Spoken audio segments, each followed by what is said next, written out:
Hi, everybody. We're just going to give it another 2 minutes just to let everybody join and we'll start.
Okay, everybody, I think we're going to start and those that are still coming in can join us. So welcome back to 2024. I can't even say Happy New Year because we passed January already, but it is our first event of the year. So hope all of you are going to have the most amazing 2024. I'm going to ask that those that can put on your cameras, please put on your cameras because we want to talk to faces, not to little circles on our screen. So if you are able to put your camera, please do so and make this very engaging. Really excited to be introducing you to Clinton Middleton. I've had the privilege of sitting in some of his training that he has actually given us, the talks that he's given us, and I think he's going to be absolutely phenomenal this morning. As you know, we don't go into any lengthy details on the profiles of our speakers. You've already got the profiles, so please do go through that. I'm sure Clinton will give you some introduction to some of his career as he takes you through the talk. But Clinton, thank you so much for being with us this morning. Really appreciate it. Clinton's going to be talking to us about high performance teams, characteristics of teams that excel. Clinton, thank you so much for being with us. Over to you. Thanks so much, Colleen, and thank you to everyone here on the call this morning. I'm just going to pull my screen share up, so just give me a moment, and then we can go on to the presentation. Okay. Now I can't see everyone. I'm also logged in on my phone, so if I see anything on the chat, then I'll be able to comment on that. And really, what I wanted to do today before I begin my presentation is to address an important point around today's topic. Now, I'm not a gender mainstreaming specialist, but I'm acutely aware of the importance of this strategy today. As someone who's been diagnosed with attention deficit disorder, as well as having a son who's in the autism spectrum, I am acutely aware of the challenges that we face in society today around bias and discrimination. A little bit of background on me. So I was born in Ahmedabad, India, and when I was very young, my family moved. My dad moved our family from India to Mozambique, and that was when I was 3 years old. My mother, who's pictured here, was a homemaker and arguably had one of the toughest jobs out of both my parents, raising my sister and me in a foreign country where, first of all, she knew no one, and secondly, she didn't even speak the local language. So it was extremely challenging for her. And my father, who was determined to create a better life for his family because he was raised in real poverty, He traveled very, very often. And many of my school memories that I have, which are very fond, are pretty much just of my mom, whether that was her dropping me off at school in the morning, fetching me later on, or whether she was coming to all of my sports events. It was all of my mom. And those are fond memories that I have.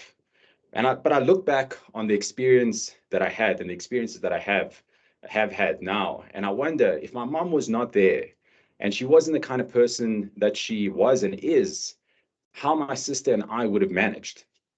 My mom's influence on both of our lives and many other lives that she's touched is immense. And she doesn't, in my opinion, get near the amount of credit that she well deserves, because I'm a product of my mother's leadership. My mother raised 2 kids while being a homemaker, and she faced the challenges that she did. But yet today we see mothers facing similar challenges while raising their kids and at the same time trying to do that with a full-time career. Our structures make it far more challenging, and I think we have a long way to go in terms of diversity, equity, inclusion, and belonging. And I hope my talk today, before I get into it, really demonstrates how my work adds to the gender mainstreaming movement, initiative rather, in promoting gender equality and inclusion.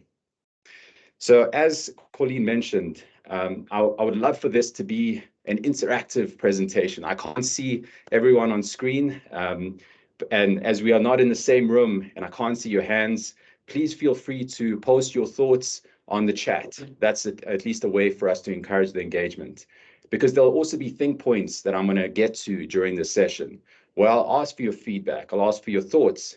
These are really acid test points for you and your team as you take them back. So please feel free to post your chats or your comments rather, and your thoughts on the chat box. So let's start with this one. Tell everyone where you're calling in from. Are you calling in from Joburg? Are you calling in from Cape Town? Are you calling in from Durban, from Dublin? Maybe somewhere else around the world. I'd love to know. So please feel free to post that on the chat. So today I'm going to talk to you about the essence of high-performing teams. Now, why is that relevant? Because today we are living in unprecedented times. According to a McKinsey report from last year, by 2030, only 75% of Fortune 500 companies will not exist. Companies today are not just fighting for market share, but they're fighting for survival. And most big conglomerates and multinationals are going to go bust in the next few years. In my career, I worked with 2 agency groups, WPP and Publicis, and these are 2 of the largest advertising agency groups in the world. I worked with many of these multinational and Fortune 500 companies during the time that I worked there. And my career really has revolved around one obsession, and that is understanding people. Whether it was to help them sharpen an insight in order to help us to market to the right target audience, or leading teams of individuals towards a collective and collaborative objective, working with leaders and teams to elevate their effectiveness, which is what I do now, and what we do know is that the business world is currently constantly evolving, transitioning from jobs to skills, where individuals are allocated to projects based on their skills, based on their expertise, based on their preferences. Today, you don't have to stay in one job role for many years. Your company can offer you the opportunity to work across functions and across geographies. In fact, when I was at Publicis, in an industry first, they developed a platform called Marcel, where you were able to work and apply for briefs anywhere around the world. Whether you were based in South Africa, you could work on a brief in the US, in Sao Paulo, in India. And what that effectively allowed them to do was to tap into their 100,000 strong workforce that they currently have. We're also shifting from employer-led models to worker agency. As the war for talent, and we do know there's a massive war for talent going on, not just in South Africa, but globally, businesses need to change in order to meet these global changes. Individuals, frankly, have more choices available to them right now. What they want is they're seeking meaning and purpose, and not just settling for a paycheck. Within agencies, the challenge is that many top talent within the industry want to be independent of agencies. And what they're doing is they're going solo, they're freelancing, offering their skills to multiple agencies. and therefore not tying themselves to one client or to one agency. You may be acutely aware of the shifts if you do manage the Gen Z within your team. Because what we do know is that your methods of management may have expired. What these individuals are looking for is they're looking for open dialogue. They want to know that their values are aligned with the company values. You can no longer be silent on global topics.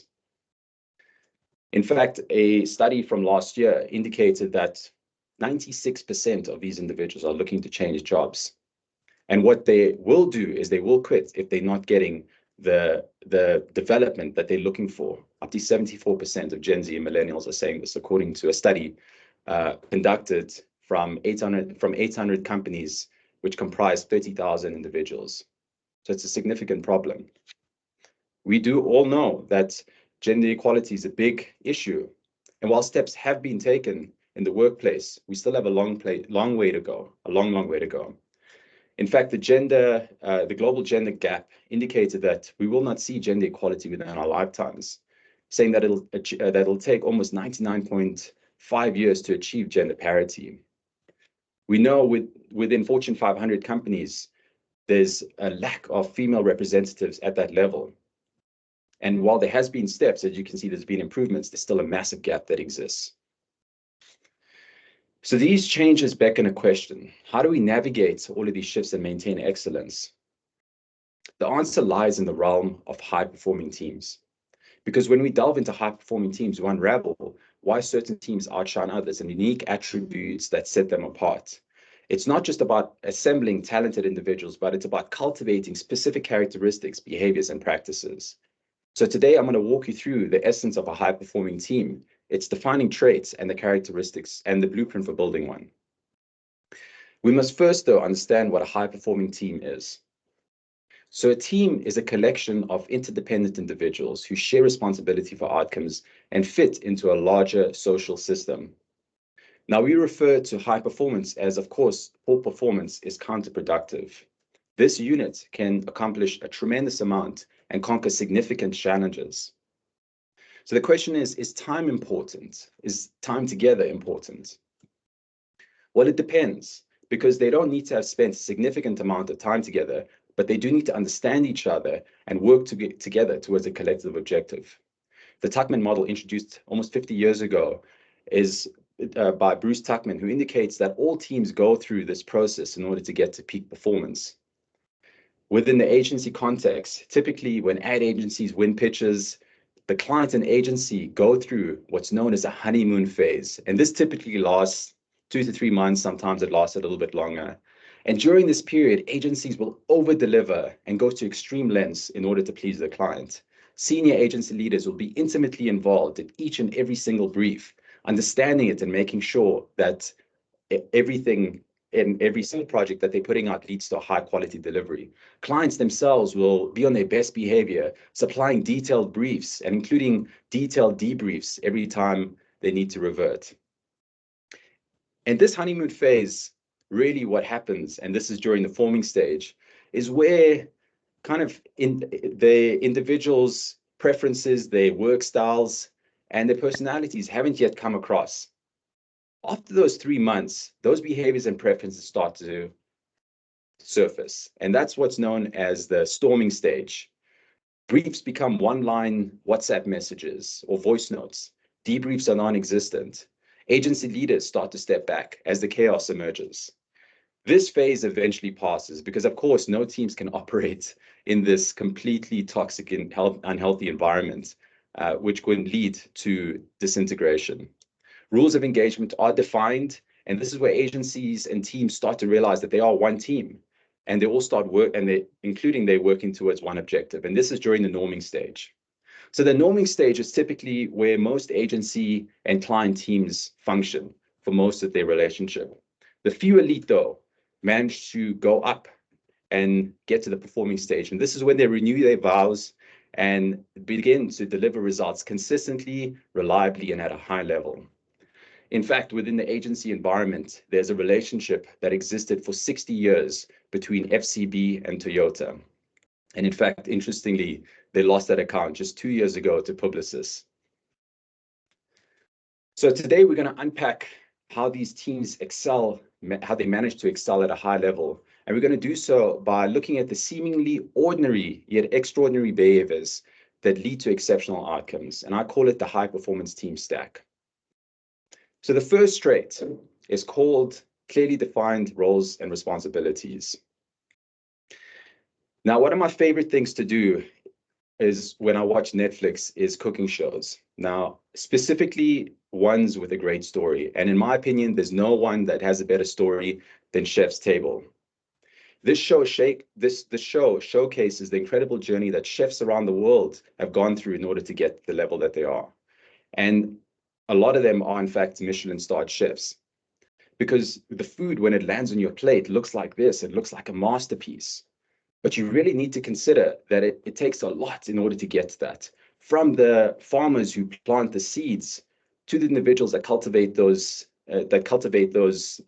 lands, to individuals that take it out, and transportation, getting it to wholesalers and retailers. And then once it eventually lands in the kitchen, there's a lot of individuals that need to contribute towards making this a masterpiece. It's not just that one chef.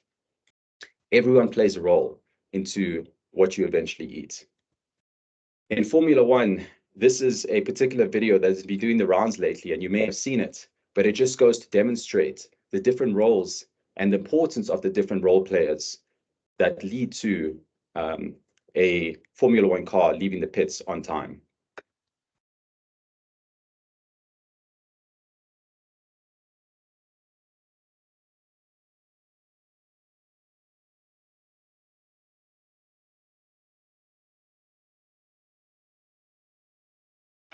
Stunning first part of the race for Michael Schumacher. But possibly explained by how early he's coming in. You can see we've still got 48 of the 57 to go. So he's not even done 10 laps yet before making his first stop. So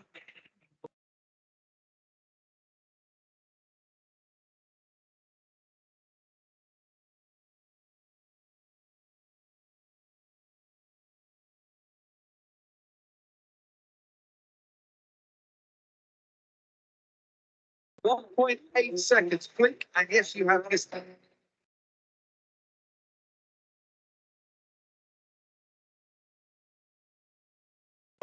So whether or not you're a Formula One fan, it really demonstrates how every single one of those individuals in that pit crew leads together in order towards one objective, in order to get that car out in some cases less than 2 seconds. So without clear roles, the potential for miscommunication and overlapping effort is vast. In defining roles and responsibilities, it's important to use strategies to ensure that these are maintained and managed. And here are 3 examples of them. The first one is job descriptions, and really the foundation for clarity in any team starts here. I'll never forget arriving at an ad agency, and I was sitting down with the MD, and I got my employment contract. And when I went all the way to the end, I looked at the job roles and responsibilities, the job description effectively, it was completely blank. And the MD at that time told me I can write my own job description. Now, the issue was that there was a completely misaligned expectations around what he wanted from me and what I thought the job entailed. And it led to 12 months of a tumultuous relationship, which we used to butt heads a lot, but we eventually got to a point where those roles and responsibilities were clarified, and I ended up staying in that role for a little bit more time.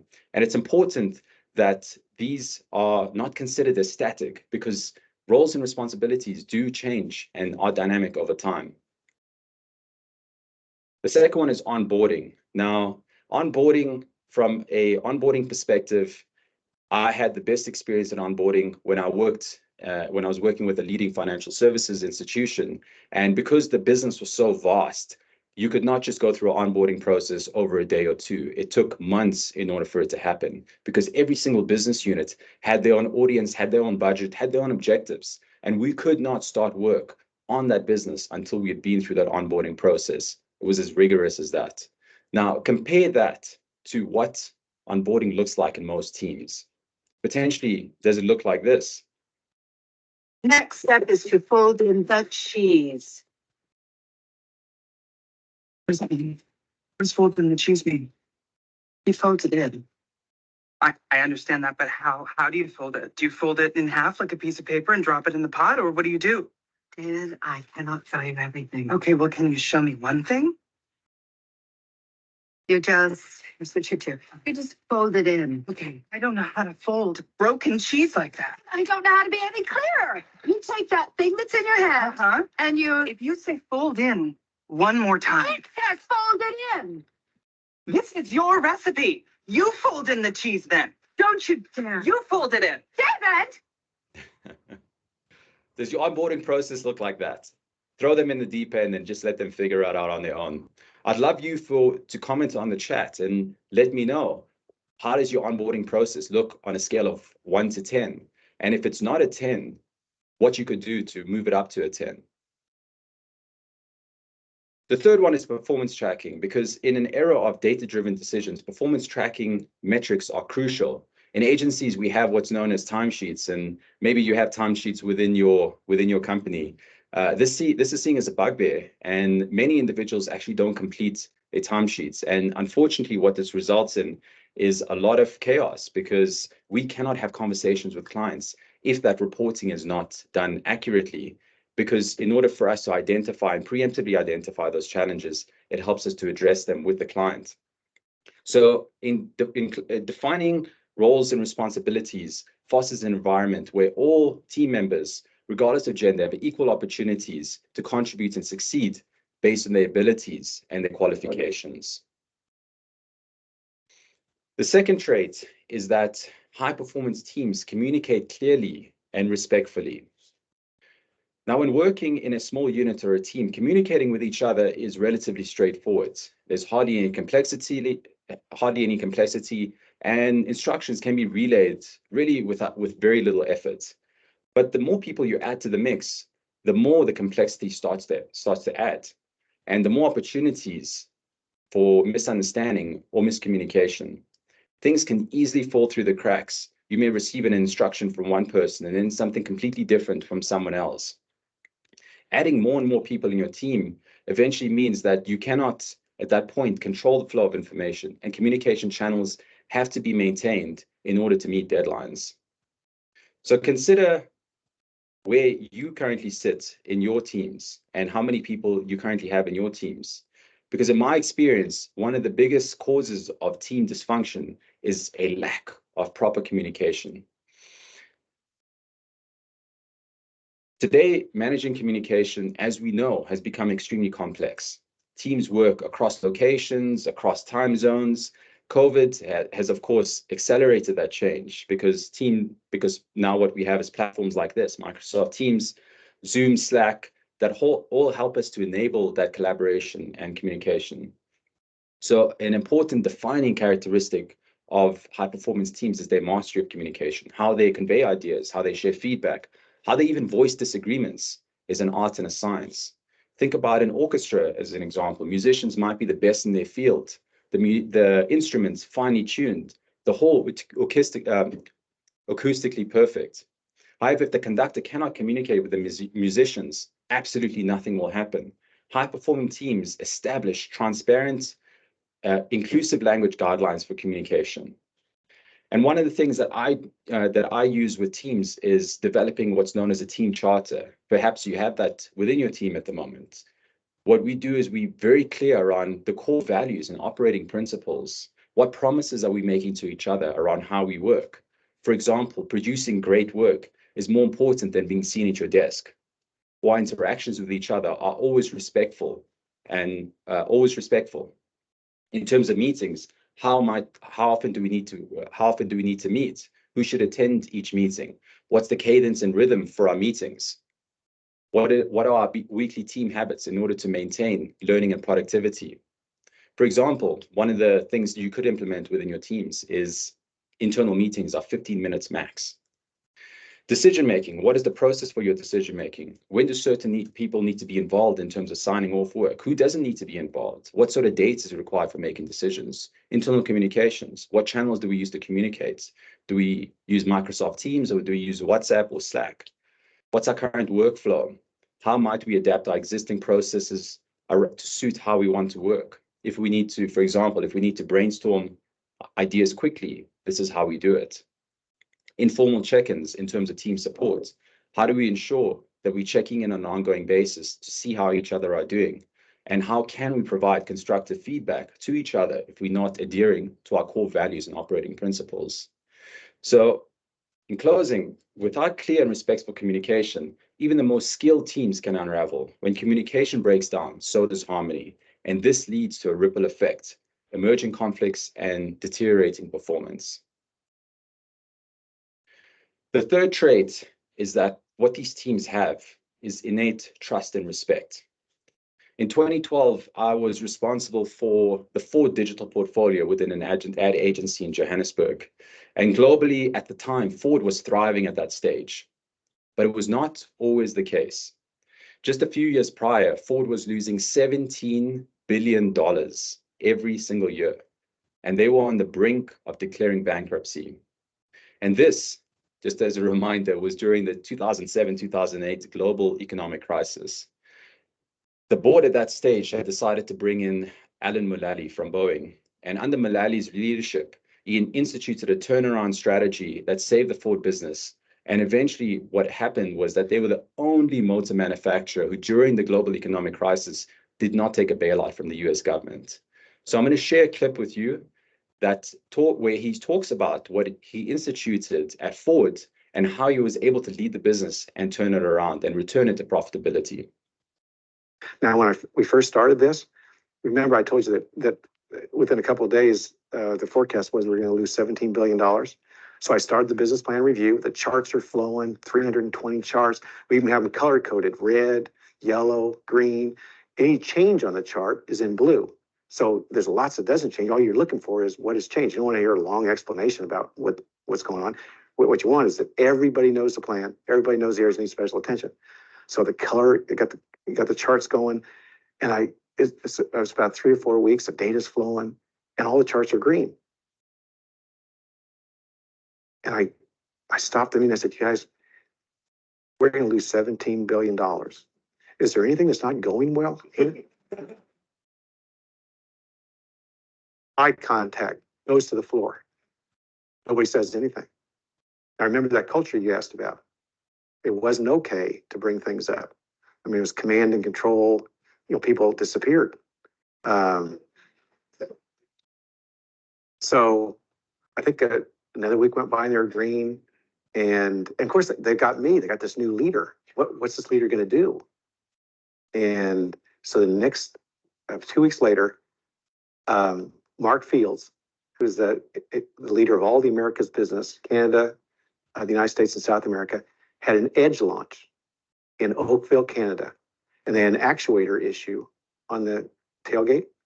So he stopped production because we're going to be best in class. We're not going to deliver one vehicle unless it's done, and it's the best in quality. So he had like 2,000 or 3,000 edges, sitting out on the tundra. Thank God it was cold, so they weren't sinking in. Because when you stop production, I mean, it's a big deal. And so up comes his chart for the launch of this new edge, and it's bright red. And I mean, it got so quiet. You know what they're all thinking? It's over. Mark's gone. Gone. He's out of here. And then what's this new guy going to do? So I started to clap. Now they knew that was the sign. The door was going to open. Somebody's going to come in. Mark's out of here. I could just feel it. I mean, and I said, "Mark, is there anything that we can do to help you with that?" And before Mark could say one word, Benny Fowler, who is the head of quality now worldwide, said, "Mark, I think I've seen that issue on a launch that we did 6 months ago." Because, in the car business, you have so much product coming out. And this was so exciting. And then Joe Hendricks, at the time, he's the leader of all Asia Pacific now, was the head of manufacturing. He said, "You're going to need some manufacturing engineers, because as soon as you find that problem and fix it, you're going to have to change all those vehicles and get the production going again. I'll have our dynamite talent up in Canada immediately." And then Derek Kuzak, who leads product development worldwide, says, "Mark, I've seen that technical issue on such and such 5 years ago or something. I'll get right on that." That exchange took 12 seconds. 12 seconds. We went on to the next chart. Of course, it was green. On to the next chart, it's green. The next week, I think it was still red, Mark's chart. Everything else was green. Next week, I think he changed it to yellow because they found a solution and now they're implementing it.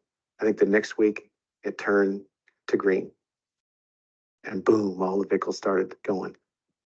And then probably one of the most exciting days of my life, both from a, oh shit, I mean, this is a terrible situation. Sorry. To my gosh, we're going to make it, was the following week. Guess what the charts look like? They look like a rainbow. Like a rainbow. And I'm going, oh my goodness. Now the data says right here why we're losing $17 billion. Because the data sets you free, right? Data tells you everything. But also now it was safe enough that you could share how it was. You weren't red. The issue you're working on is red. As a matter of fact, the expectation is that everybody really does know what the situation is, because you can't manage a secret. People can't help if you don't know what the real situation is. And it's safe and you're not going to get killed. Now, you can imagine the accountability around the table. Are you going to be red on an item? Then you're going to go through the week and come back and say to all your colleagues, I was really busy last week. I didn't have a chance to work on that. I mean, the pressure in a positive way is like fantastic because everybody there is trying to figure out how to help go forward. So on that one day, it was probably like, oh my gosh, this is really in bad shape. We all knew that. On the other hand, I knew at that moment that we're going to be able to turn Ford around.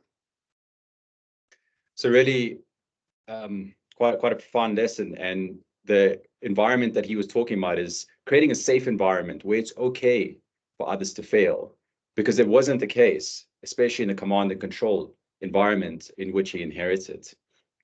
So think about that for a moment and think about the environment that you currently operate in. And is it an environment where it's okay to make mistakes, where it's okay to fail? A.B. Edmondson, a professor at Harvard Business School, revealed this concept called psychological safety. Psychological safety is a belief that you're not going to be punished or humiliated for speaking up with ideas, questions, concerns, or mistakes. The team is effectively safe for interpersonal risk-taking. In the pre-Mullally Ford era, mistakes were of course happening. They were happening by the truckloads. And what happened was you were not allowed to make or admit that mistake or admit that you needed any help. And that of course led them almost to the brink of bankruptcy. You cannot have a healthy team environment where psychological safety is not present. Because what psychologically does is it cultivates a culture of trust and respect that values and celebrates gender diversity. And this is done through open dialogue, active listening, and empathy to foster mutual understanding and appreciation across diverse gender perspectives. In a psychologically safe space, you can voice a concern, you can offer a different perspective, or you can even admit a mistake, knowing that you're not going to face ridicule or retribution. The work that I do with teams, we help bring awareness to psychological safety, and we can offer guides on how they can enable psychological safety within their team. Some interventions can be designed to offer further work around psychological safety. So as I mentioned, consider in your place of work, is it safe to make mistakes? And I'd love you to post that on the chat. Can you make mistakes? Or is it a kind of command and control structure where it's frowned upon?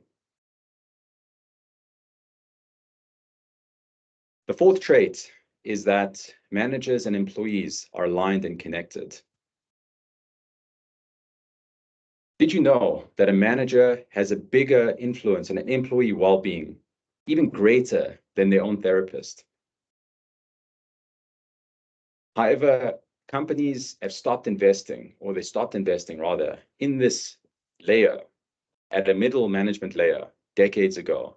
And this is because companies were focused on efficiency, shareholder return, and the perception that they had around managers, specifically middle managers, was that they were a high cost and low value addition to the organization. 11% 11% of new managers feel that they're ready for the role. Just 11%. Think about that in the context of your own organization. How many managers do you have? Are they equipped to lead the teams that they're responsible for? In my experience within agencies, promotions are used as a retention tool. And what happens is that you're promoting individuals too soon, and it's causing havoc because these managers are ill-equipped to manage teams of people. They've never interviewed individuals, and now they're responsible for 2 or 3 or even more people. The work landscape has changed dramatically, and recent research from Gallup's State of the Global Workplace in 2022 reveals insights into these shifts. Leaders are grappling with environments about creating environments that inspire rather than drain. We know 4-day work weeks are looking to be instituted. Remote work options are looking to be instituted. And this is because of the undeniable pain that many experience in traditional work settings. But these solutions only address part of the problem. It's not about merely where or when we work, but the nature of our work experiences. At the heart of the workplace issues identified by that report is the significant culprit, which is unfair treatment at work, followed closely by unmanageable workloads and critically unclear communication from managers. If we boil all of those factors down, it points to one significant variable, and that's the manager. A manager's profound influence on an employee's work experience just cannot be overstated. Gallup even suggests that up to 70% of the variance in terms of team engagement can be predicted just by evaluating the manager. Shocking, right? However, amidst all of these challenges lies a solution. It's not about intricate strategies or expansive policy shifts. It's about fostering genuine human connections in the workplace, about nurturing leaders who listen, support, coach, and more importantly, care. Managers who delegate tasks, recognize achievements, encourage growth, and more importantly, invest in their team members' well-being. The report offers a poignant reminder in a world increasingly focused on tangible metrics and outputs. True success is rooted in the intangible, the relationships we foster, the environments we create. And for high-performing teams, the path is clear. Invest in these strong, supportive, and empathetic employee-manager relationships. If you even need further proof, McKinsey identified that this was one of the top priorities for CEOs in 2024, being middle managers, because they are the crucial bridge between the C-suite, team members, and talent.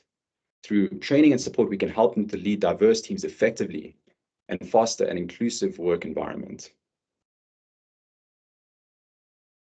So the fifth trait is that these teams thrive on feedback. So a bit of a personal story. A few years ago, I decided that I needed to improve my presentation and public speaking skills because I'm a natural introvert. Used to be terrified of speaking up in front of others, and yet I needed to present at work, present my work to others. And in that process, I started doing some research, and eventually I found an organization you may be familiar with, probably one of the biggest public speaking organizations out there. It's called Toastmasters. And I joined the club close by to where I worked, which is here in Bryanston. And I had to present at one of my first meetings. And in fact, this is me delivering a speech at that first meeting. And I was completely terrified. You can see there, I was standing behind the lectern. I was you can't really see the video, but I was extremely nervous, kind of looking down at my notes constantly, not really looking at the audience. And I thought personally that I'd bombed that speech. I thought, I'm going to be essentially what we do in Toastmasters. You get feedback at the end of your speech. Yet the feedback that I got was reassuring and was constructive. It was constructive criticism. It was constructive criticism because it showed me areas which I had done well and areas to improve. And I eventually got to a point through delivering those speeches and through constantly getting that feedback from others, I got a real appreciation for the power of feedback. Because eventually I got to a point where I could speak in front of others. I didn't have to speak in front of a lectern. I could speak without my notes. And that feedback process that I got that I learned in Toastmasters, I then started taking it into my teams.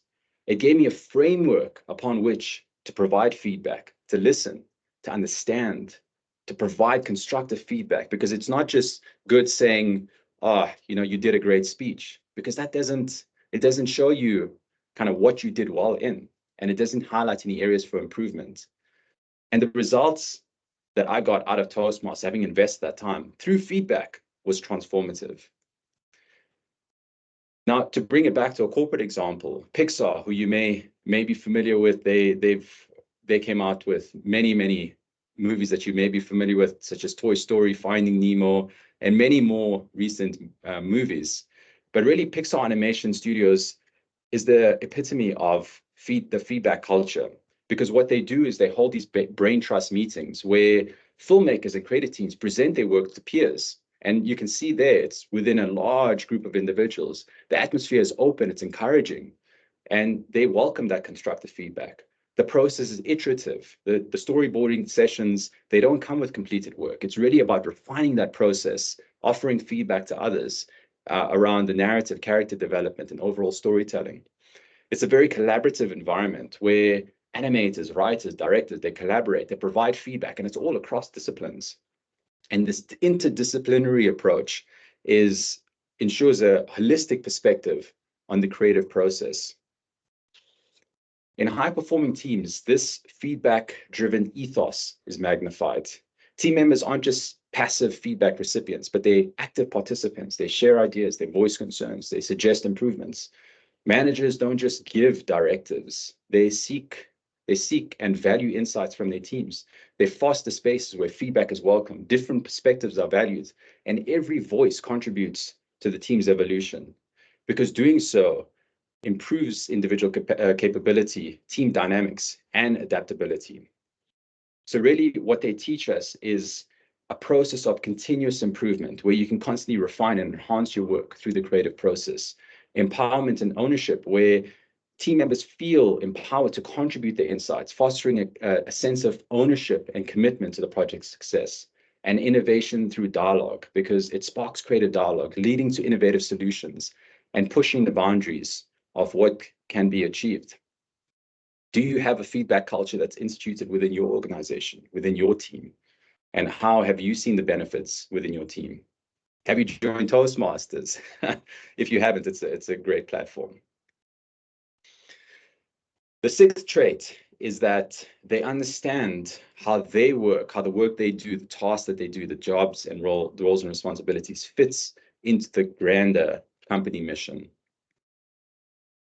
In 1962, during a visit to the NASA Space Center, President Kennedy came across a janitor carrying a broom, and intrigued, he approached this man and he said, "Hi, I'm Jack Kennedy.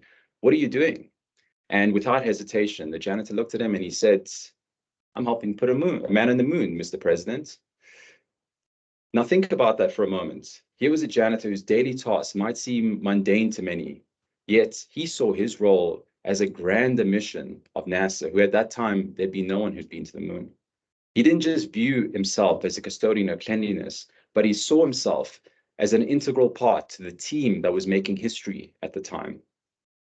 So another defining characteristic of these high-performance teams is a pivotal, clear understanding around how their roles dovetail into the organization's grander mission. They don't just see tasks, they see purpose. They understand how what they do is aligned to their company and their team and where they're moving towards. In my work, I help shed light on this important trait. And it's amazing how when people understand the work that they do is contributing towards the direction that this company is moving towards, they can then derive meaning from the challenges that they're undergoing. Not to say that all work needs to be meaningful. That's not what I'm saying. No, your timesheets don't have to be meaningful, but the essence of what you do and why you show up every day needs to have a purpose that's assigned to it. Ask yourself these questions, and I'd love to also get your thoughts on the chat. How does your daily work align with your company's overall mission? What impact does your role have on the larger goals of the company? What would you say if someone had to ask you how your job contributes to the collective objectives? Do you understand how it does? Are there aspects of your work that feel disconnected from the primary mission? And why is that? How can you bring more alignment and purpose to the tasks, drawing them closer to a shared vision? Now, of course, I'm speaking to this from an individual perspective, but of course, you can take this back to your teams. Make sure they understand where what they're doing aligns back to the company's objectives, but of course, the team's vision and what you have for your team and the direction that you're moving in. Because that janitor's perspective is a testament to the understanding and believing in the organization's broader vision. He recognized that every sweep of his broom and every corridor that he cleaned contributed to the efficiency and the success of NASA. His story reminds us that any role, no matter how small, plays a pivotal part in the grand scheme of things. And while he saw himself as a pivotal part of this monumental goal of putting a man on the moon. So we need to understand and connect with the bigger picture of our organization. Understand that every role, no matter how seemingly small, contributes and makes an impact with the broader mission. And when that happens, that's when true synergy and motivation flourish. The next trait is that these teams practice continuous learning. 4 weeks ago, beginning of this year, Microsoft overtook Apple as the world's most valuable company. I'm sure, or maybe you don't, but perhaps you remember last year that Apple became the first company to be the most valuable company in history. And Microsoft was able to overtake them at the beginning of this year. It's 10 years since Satya Nadella took over as Microsoft CEO. And in that time, their market cap has grown from 300 billion to 2.9 trillion. That's almost 10x in 10 years. And of course, and the red line is exactly where he took over. A lot has contributed towards that success, but one particular change stands out the most. Because when he arrived, what he did was he challenged the entire organization to move from a know-it-all to a learn-it-all culture. And this might seem small, but it's one of the most important examples of growth mindset at scale. Because a fixed mindset is look how smart I am, and you're doing that at all costs. Whereas a growth mindset is learn at all costs. Stanford professor Carol Dweck coined this term in her 2007 book, Mindset.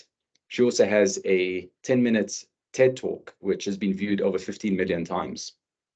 And a core message is that whenever we tell ourselves, I do not understand this, or I don't know how to do this, just add one word, and that's yet. Because in the ever-evolving world of high-performance teams, resting on our laurels isn't an option. The pursuit of excellence is ongoing, and it's grounded in a philosophy that's profound and transformative, and that is continuous learning. The concept is more than just acquiring new information on a constant basis. It's about a culture that values introspection, feedback, and iterative growth.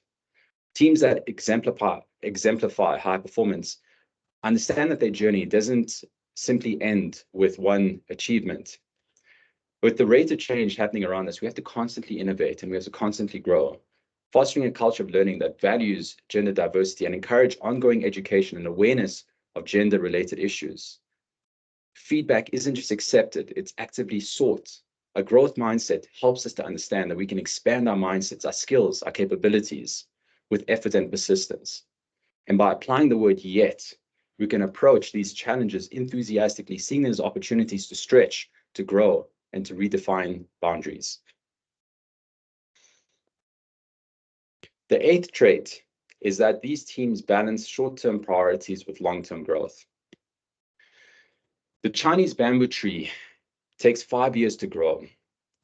The process of growing it, to water, to fertilize it, day after day, and yet it doesn't break through the ground until the 5th year.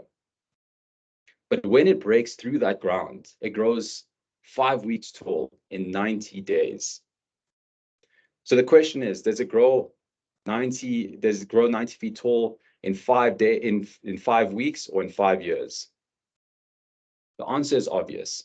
It grows that tall in 5 years, because at any time during that process, if the person fails to fertilize it or to water it, that bamboo seedling is simply going to die in the ground.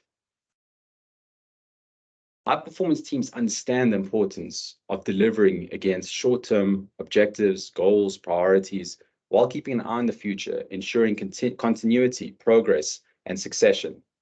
Of course, we all have constant pressure to deliver immediate results. I'm sure many are thinking about how they're going to meet their Q1 targets, understandably so. But like the bamboo tree, high-performance teams have to have that fine line of balance between immediate execution and future planning. They know they need to meet targets, and respond to market shifts, but they have to keep momentum, build credibility, and deliver tangible value. Companies such as Google have these high-risk moonshot projects, and these are groundbreaking initiatives that have transformative potential to meet global challenges. Some of them are Project Loon, and this is where they provide internet access to remote and underserved areas using these high-altitude balloons. They've also got Project Wing, which helps with drone delivery systems for goods and emergency supplies. These, of course, are long-term projects. They require heavy resource investments and may yield very little return, but they have transformative potential. At the same time, they have to focus on their core business, which, of course, we know is search and ads.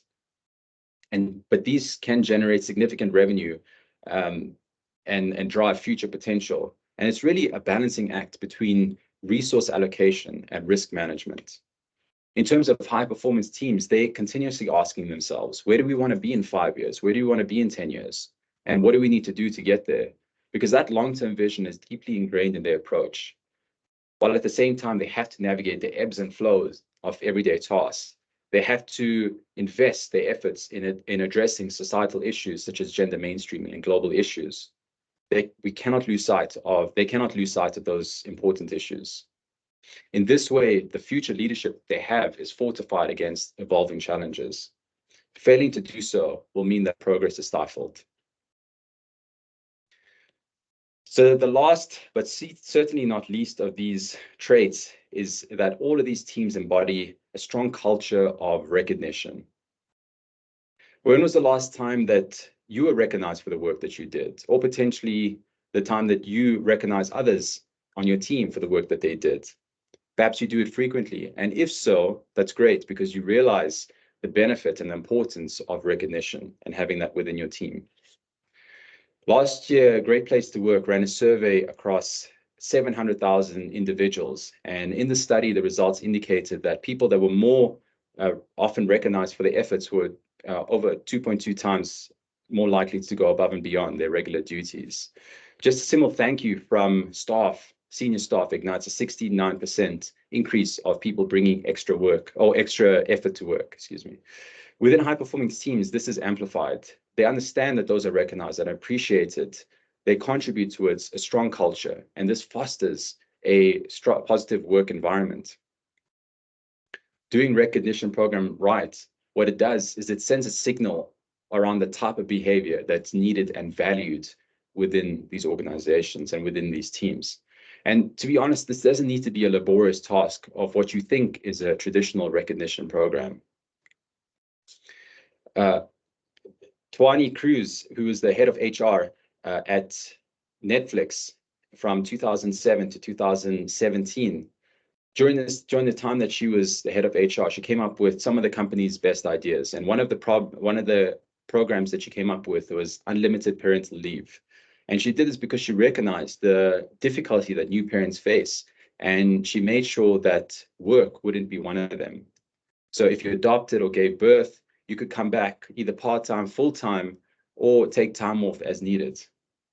So recognition does not have to be a title change or a salary increase, but it's really about showing staff that what they're doing is seen and they're valued. And that's ultimately what matters most. So in my presentation today, I've covered the 9 traits of highly effective teams, and that is defined roles and responsibilities, excellent communication, trust and respect, the manager-employee relationship, culture of feedback, alignment with mission, continuous learning, short-term versus long-term thinking, and strong culture of recognition. I'd love to know in the chat which one you think is one of the strongest traits to have.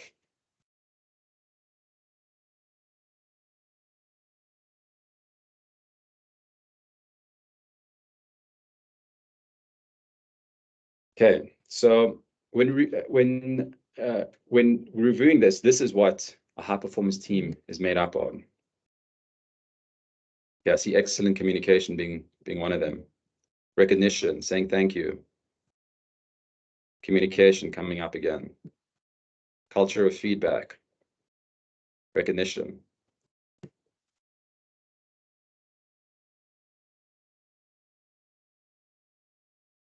Okay. Communication, culture of feedback. Communication and feedback. Continuous learning.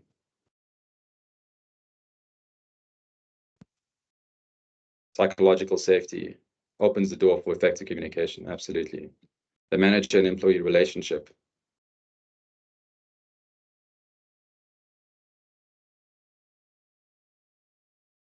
Communication makes all of the others possible. Absolutely. Manager-employee relationship.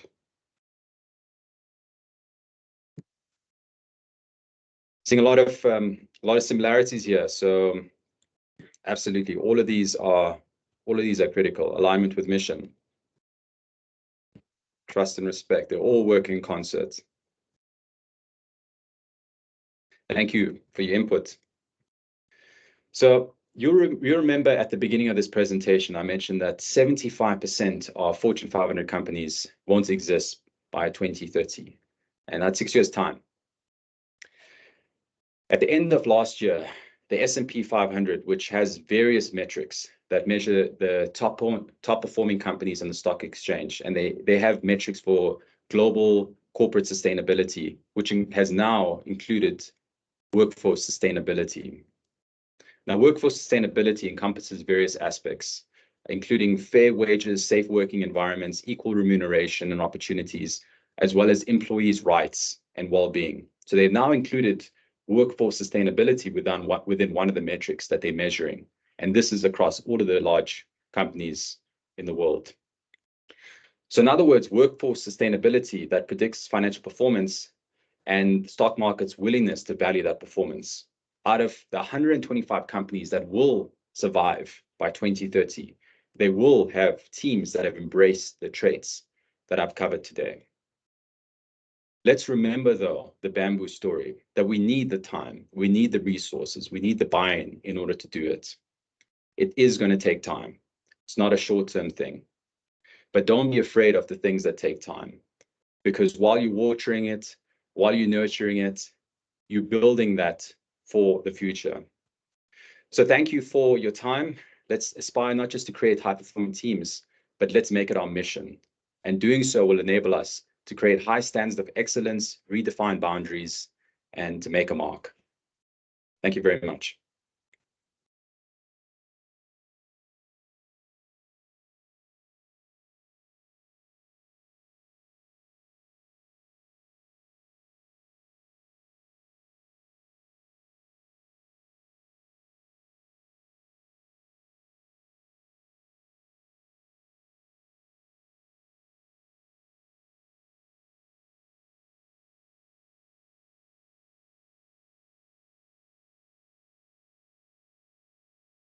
Pauline?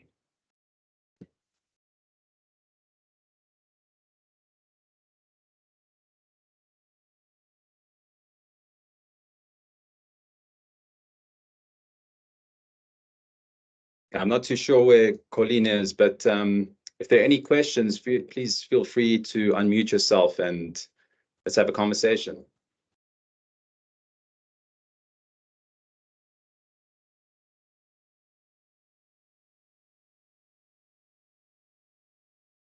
Hi, Clifton. Sorry, my voice is really bad. I hope you can hear me. Okay. I was just curious, was there an answer to what was the most important trait?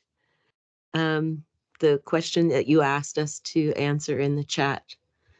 Absolutely. Yeah. So there was quite a few that came up. Communication seemed to be the one that was very much the consensus across everyone. Recognition came across a lot as well, and feedback. So there seemed to be quite a few different traits, but communication seemed to be the one that. Oh, I wasn't sure if there was a right or wrong answer. Oh, I see. Yeah. No, there's no right or wrong answer. I think, importantly, all of these work together. Yeah. And it's important to, whether there's a team that has all of these traits embedded within them, there's going to be one or two that they're lacking in. And really, this is important to consider that as a collective, these traits do work together towards getting to high performance. So no, there's no one right, one over the other. Great. Thank you so much. It was really, really great presentation. Thank you, Lisa.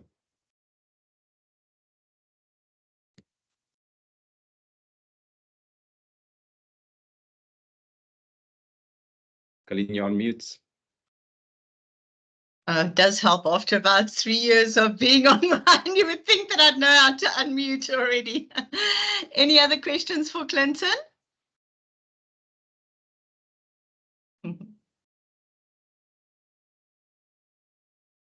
No?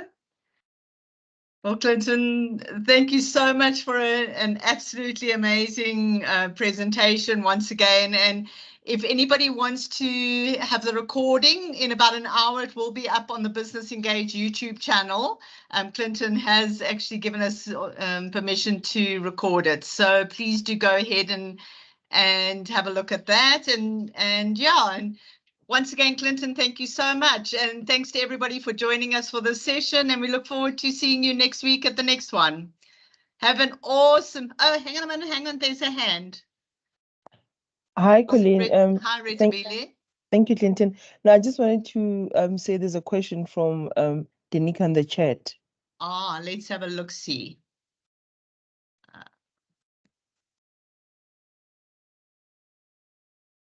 What would you say is, sorry,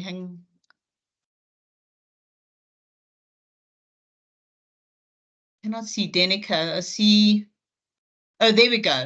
What would you say is one of the most important characteristics for a team? So one of the most important characteristics for a team that I found is the communication aspect. The communication aspect is important for us to have, because it's one of the quickest ways to cause dysfunction within a team, when individuals just don't have, there's no clear ways around, I spoke about the team chart around setting up all of those different areas around how we operate as a team. And once we better those things down, the aspect of communication becomes a lot better, because we've agreed to the different protocols that we're operating in as a team. And that helps enable and kind of clarify or remove any uncertainty around how the team operates. And it helps ensure that we are, as a team, communicating effectively and moving towards that one kind of objective. And that's against the core values, the operating principles that the team is moving towards.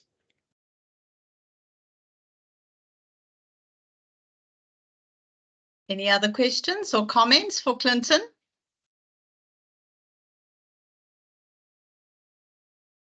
Hi, good morning, Clinton.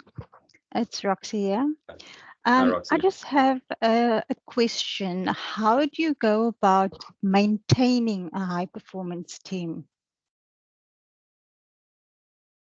So the maintaining of a high performance team is really around that creating a culture of feedback and allowing us to be completely open and transparent, or being open and being able to provide feedback to each other. Because if you have a high performance team that doesn't have feedback embedded within themselves, they're not able to speak up, they're not able to speak to each other around these are the areas that we need to improve, then it's going to be very hard for you to, one, hold other people accountable, but then two, also ensure that we continuously then improving as we go along.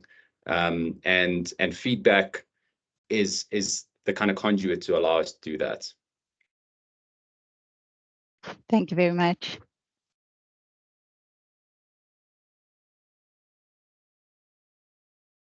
Any other comments or questions for Clinton? Can I ask a question? Yeah, go for it, Tabela. Thank you.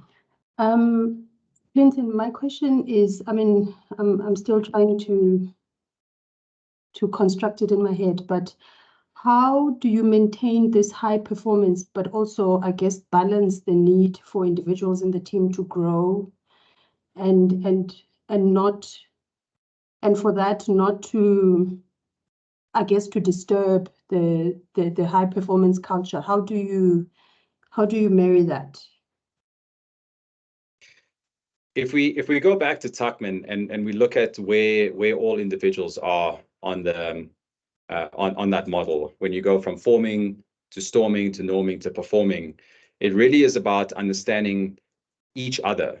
And typically what happens when you form the new team, we're still trying to figure each other out. We're still trying to figure out each other, where our strengths, where our weaknesses are, how we can complement each other, how we can effectively assess where individuals are at a skill level, where there are areas for improvement in particular in particular spaces. And once all of those things are done, and once we know what each other's character kind of work styles are, what we bring to the table, how we prefer to work, we can then kind of put things in place in order to help us to move up to the norming and to the performing stage. But it really comes down to that awareness around where individuals are, where their growth areas lie, and what we need to do to help improve as a collective, as a unit. Because as a team, we're all moving towards one objective. And it really is about understanding what each different individual brings to the table, because that diversity is important, and it's important to have individuals with various skill sets. So having that awareness, first of all, and then realizing where individuals need to improve. Potentially, there might be someone that's performing at an extremely high level, but they're a sole ranger, and they're not aligning against the direction that this team needs to work towards. Perhaps that person is not the right person for that particular team. So it really is about bringing that awareness to where we are as a team in terms of that Tuckman model, realizing where there's areas that we need to improve on, and then also understanding each other. I hope that answers your question.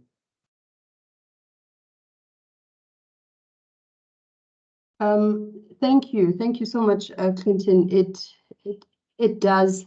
And I'm just wondering then, how do you deal with the situation where perhaps there's like, I guess the next role, there's only like one next role, I mean, then you find that the team is competing for that one next role. So it kind of does create an environment that goes against perhaps everything that you've been saying, where I guess people compete.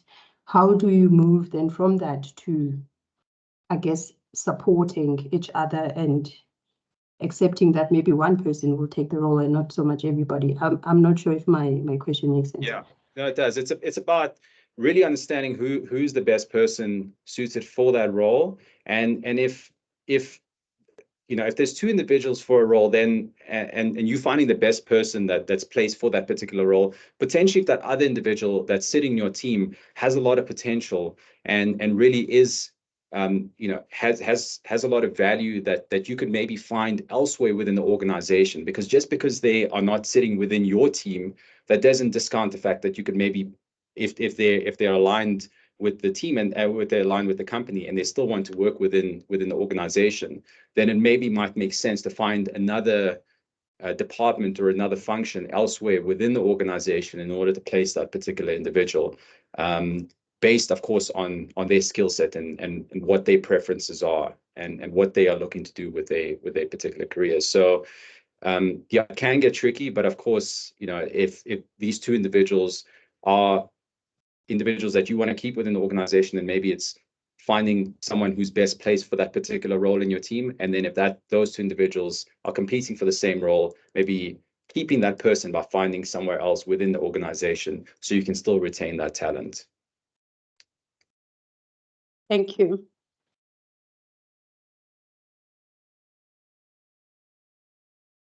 Any last comments or questions for Clinton before we close? I see there's a comment here around how do you deal with team members that agree with the quality standards of the work but are unable to execute despite coaching and understanding during coaching? Alicia, is that perhaps not an issue around is it a skill level that these individuals are struggling with? If you maybe just give me a little bit more context around that question. I don't know if she's still on the call. Hi, Clinton. I would say it could perhaps touch on that, but you know, when team members say that they understand, and you know, you would, and you've shown them how to go about doing it, and it's just not translating going forward. And you know, one would have to have the conversations with the team member. I'm just looking for some guidance on what avenues or what approach should I adopt in that respect. Okay. So I think it's important to ascertain, one is, you know, is it a skill level or is it a motivation level? You know, are these individuals, or is this individual someone who doesn't have the skill, but they are motivated to essentially learn, and they do want to grow and they do want to develop. And this is actually specifically around the kind of situational leadership model, which is determining where this individual sits from both points. From a skill level, can they do the job effectively, or are they motivated to do the job properly? And if there's a lack of skill, but there's definitely motivation there, and they do want to do the job, they do want to improve, they do have ambitions to get better and contribute towards the team, then potentially it could just be a skill that you want to work on. If it's a lack of skill and a lack of motivation, then I think you need to have a tougher conversation there, because they don't want to be there and they have no ambition whatsoever to improve that skill. Sure. Thanks for that, Clinton.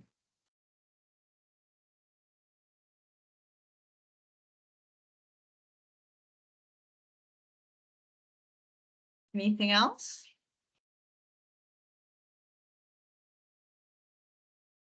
Fantastic, Clinton. Well, I think if you can see from the comments in the chat that it's been an amazing session with you, and I really appreciate you taking time out, Clinton, to be with us.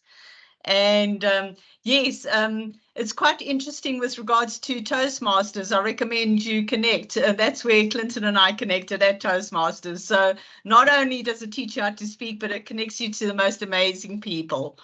So thanks so much for making time to be with us, everybody. Thank you, Clinton, once again. Have the most awesome day. Thank you so much. And thanks for the so much. opportunity. Thanks to everyone who joined. Bye-bye.